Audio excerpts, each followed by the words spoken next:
In this episode, meet two people obsessed with four-wheeled TV stars. I'm Travis Bell, and I bought this car because TV made me do it. I'm Dave Bodner, and what I'm about to show you, I did because TV made me do it. TV has driven these two men to incredible lengths for a car. But has TV steered them in the wrong direction? We invented TV, and now TV is reinventing us. TV teaches us how to aim high. Thank God Almighty, we are free at last. Make friends. Fall in love. And die like a man.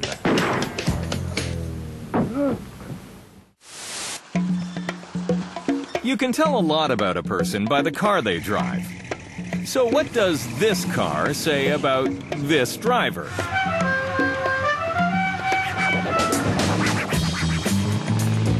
Welcome to Indianapolis, Indiana, the racing capital of the world. It's also home to Travis Bell, a 34-year-old disc jockey, father of two, and founder of the North American General Lee Fan Club.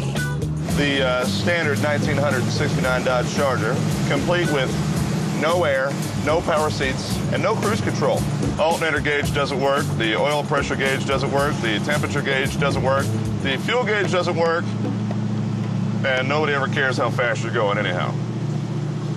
You know. Travis has been driving this replica of the General Lee from the TV series The Dukes of Hazzard since he graduated high school. But his car is about much more than just getting from point A to point B. Standard Dukes of Hazzard chase scene.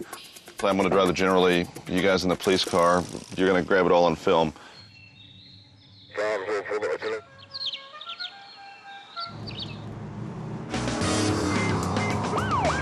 In addition to a full-time job and fathering two kids, Travis finds the time to reenact, relive, and reinvent the TV moments that thrilled him as a boy. Only Travis and his friends aren't playing with toy cars anymore, and the cars they're driving are much more than mere cars.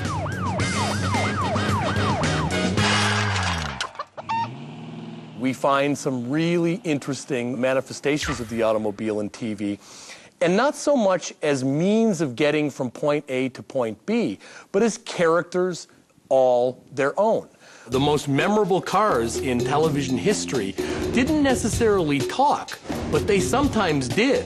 But they certainly had a sense of being a character in the show. The General Lee on the Dukes of Hazzard is this good old boy, Confederate flag-bearing, very aggressive car that can't quite fly, but makes a pretty good effort of it in every episode. It was painted to within an inch of everyone's lives. If a fuzzy dice could become an entire automobile, it would look like the General Lee. Still, the obnoxiously orange car had a profound impact on an impressionable Travis. The very first time I saw the Dukes of Hazzard, I was almost 6 years old. I was just about a month shy from being 6 years old. It was Friday the 26th of January, 1979.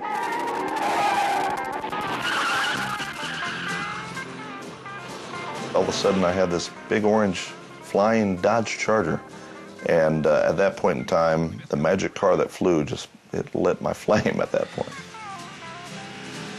My favorite episode of the Dukes of Hazzard is an episode called Granny Annie. They jumped a moving train, asphalt to asphalt. The Dukes of Hazzard premiered in 1979 to terrible reviews.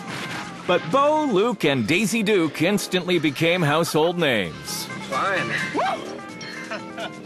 Let's go try that.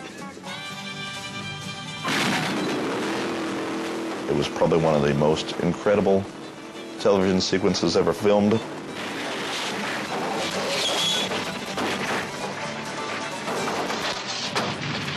It's one way to catch a train. Over 7 seasons of The Dukes of Hazzard, an incredible 321 Dodge Chargers were destroyed to play just one General Lee. Not satisfied with merely owning a replica, Travis devoted himself to finding the very first General Lee. I mean, why is this car so damn important? It is the first General Lee that made the first jump, the first time they ever tried it. This idea of having these sacred icons, I think is not an unusual tendency, and to have the General Lee, this is not just a piece of Dukes of Hazzard, that's to have the soul of the Dukes of Hazzard. Oh my God. I thought you'd die laughing. After months of meticulous research and phone calls, Travis discovered Lee 1 half buried in a Georgia wrecking yard. Got 71 on it? Yeah. Here it is, Gary. There was not much left, but if someone spray painted all over the Mona Lisa, somebody'd have to fix it, and I was the guy for the job. With help from an investor, Travis spent more than a year and $70,000 restoring the Lee 1 to its original glory. Everything else is a replica. This is the first General Lee. It jumped in the opening credits. There are no others. Let's face it, this is not just crazy people that do this. The Smithsonian Institution is displaying Archie Bunker's chair and Fonzie's leather jacket and the rest of it. This is a way in which you can actually have a character of your favorite TV show ever and own it and control it.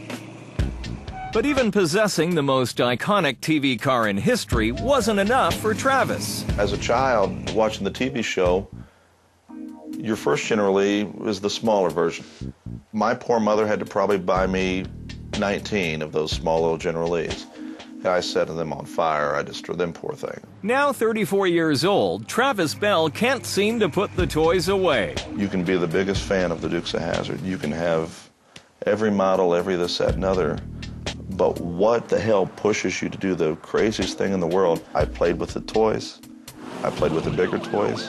And now he wanted to play with the real thing. I wanted to see the General Lee fly. TV made Travis devote $35,000, a year's salary, to make that dream come true. This is Covington, Georgia, famous for only one reason.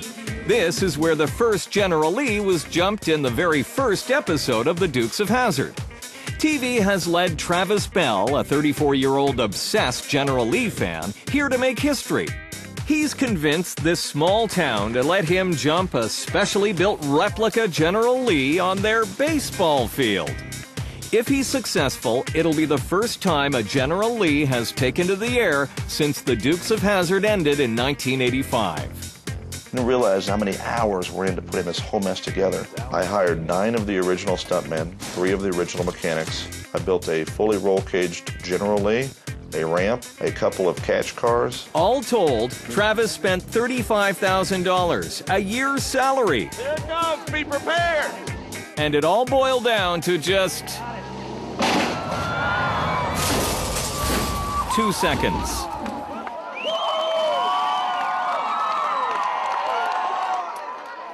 The $35,000 question is, why the hell would you spend that kind of money for 2 seconds of airtime? I was the kid that destroyed 19 of those little Hot Wheels cars. It was just time to fulfill a childhood dream. And at 34 years old, I'm running out of childhood dreams. And that magical thing of television will take you back to that part of your childhood that won't let you grow up. That's a story Dave Bodner of Edmonton, Alberta knows all too well. I grew up as an only child in a family that was generally very busy. So I watched TV as a kind of diversion and as a way to have vicarious adventures, I suppose. My life was abysmally boring. We depend on TV and movies to give us the excitement and adventure that we shouldn't realistically expect in real life. So kind of vicariously live through television. If you don't recognize Dave's car, you're not alone. TV has driven Dave to devote his life to the most maligned TV car ever. But believe it or not, my mother did decided she'd come back as a car. TV Guide ranked My Mother the Car the second worst TV